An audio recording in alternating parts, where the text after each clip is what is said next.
السلام علیکم ورحمۃ اللہ وبرکاتہ۔ ناظرین، آپ دیکھ رہے ہیں ہمارا آفیشیل یوٹیوب چینل نایاب موتی۔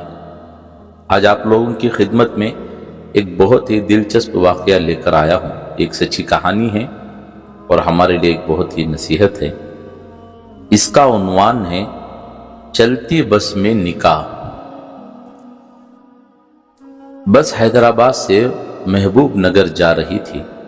جب بس اسٹیشن سے چل پڑی تو فرنٹ سیٹ پر بیٹھے ایک بزرگ جس نے بہت اچھے کپڑے پہنے ہوئے تھے کھڑے ہو گئے اور باقی مسافروں سے مخاطب ہو کر کہا، میرے بھائیوں اور بہنوں، میں کوئی بھکاری یا گداگر نہیں ہوں۔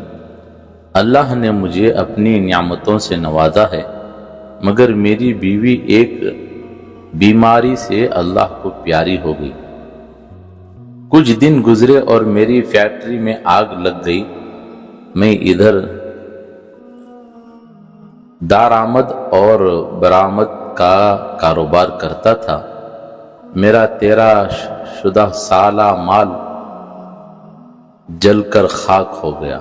پھر کچھ مدتیں گزری کہ مجھے دل کا دورہ پڑ گیا۔ رشتہ داروں نے جب یہ محسوس کیا کہ اس کے برے دن آنے لگ گئے تو انہوں نے ہم سے رابطہ منقطع کر لیا۔ ڈاکٹروں نے میرے بچنے کی ضمانت کم ہی دے دی۔ میرے یہ جوان بیٹی ہے، اس کا کوئی وارث نہیں رہے گا۔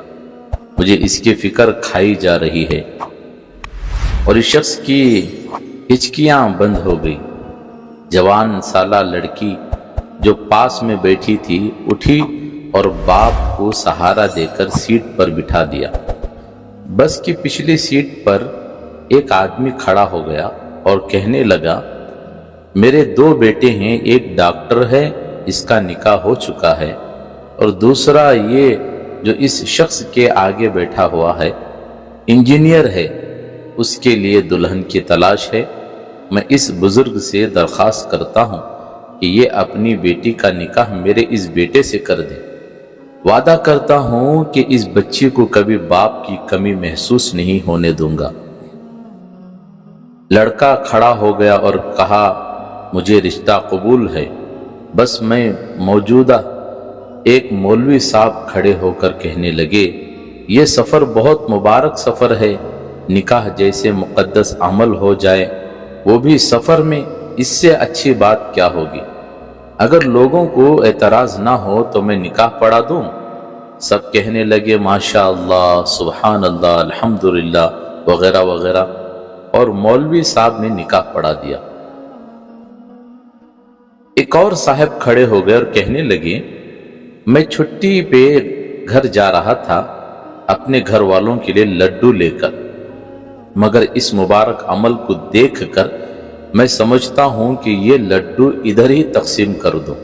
اس نے دلہن کے باپ سے مخاطب ہوتے ہوئے کہا۔ دلہن کے باپ نے ڈرائیور سے کہا، ڈرائیور صاحب 5 منٹ کسی جگہ بس روک دینا تاکہ سب مل کر منہ میٹھا کر لیں۔ ڈرائیور نے کہا، ٹھیک ہے بابا جی۔ مغرب کی نماز کے بعد جب اندھیرا ہونے لگا تو لڑکی کے باپ نے ڈرائیور سے بس روکنے کو کہا اور سب مسافر مل کر لڈو کھانے لگے۔ لڈو کھاتے ہی سب مسافر سو گئے۔ ڈرائیور اور کنڈکٹر جب نیند سے جاگے تو اگلے دن صبح 8 بجے تھے، مگر دلہن اور دولہا، ان کے 2 باپ مولوی صاحب اور لڈو بانٹنے والے سب غائب تھے۔ اتنا ہی نہیں بلکہ کسی مسافر کے پاس نہ گھڑی تھی نہ سونے کی کوئی چین، پیسے وغیرہ سب کچھ غائب تھے۔ ان کو یہ 6 ممبروں کا گروپ مکمل طور پر غائب ہو گیا تھا۔ باقی مسافروں کا سارا مال ختم ہو گیا تھا۔ خیر رہنے دے، اصل بات یہ ہے کہ بڑے کہتے ہیں سفر میں کسی سے کچھ لے کر کھانا نہیں چاہیے۔